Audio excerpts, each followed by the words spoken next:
Valerie Lilimari, the founder of Women of Grace UK, a survivor-led anti-FGM organization. And we are supporting women and girls who've gone through the trauma of female genital mutilation and any other gender-based violence. And our story began where I had a lot of women coming through to me for counseling, for encouragement. And I knew that there were a lot of women out there that are like me or like where I used to be at the time, where I was living in so much pain and shame and loneliness and the stigma. I didn't know where to go. I didn't know who to signpost me anyway. So that was the birth of Women of Grace UK. So we have various services from mental health hubs, we have peer support, we have online workshops, skill building workshop, we have migrant support.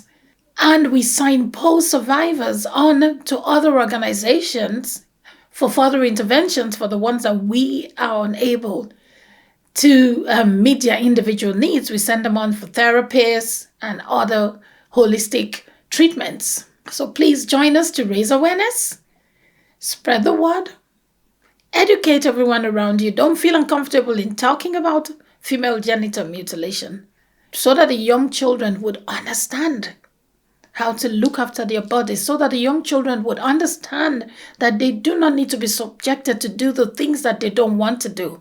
But in order for them to be strong and courageous, we have to raise the awareness so they know exactly what it is. Do you know what female genital mutilation is?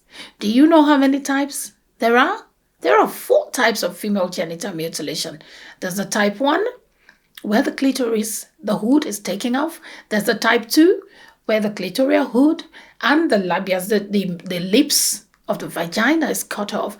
There's type 3, the one that we usually say is the most dangerous one, where you do all of type 1 and type 2. You take off the clitoris hood, you take off the lips, and any other skin that is left, then you stretch the skin together and stitch it all up and leave a tiny little hole for the person to menstruate and to also urinate.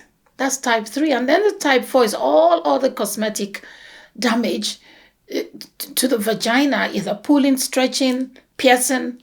All of that goes in type 4. So those are the 4 types of female genital mutilation. And all of this is done for non-medical reasons.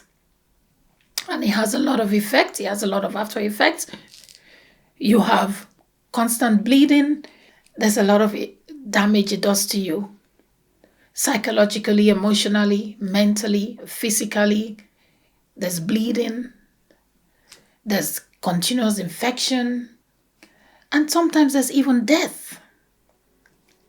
All these are the consequences of going through the cutting. So would you stop one more girl from being caught? Please join us and lend your voice.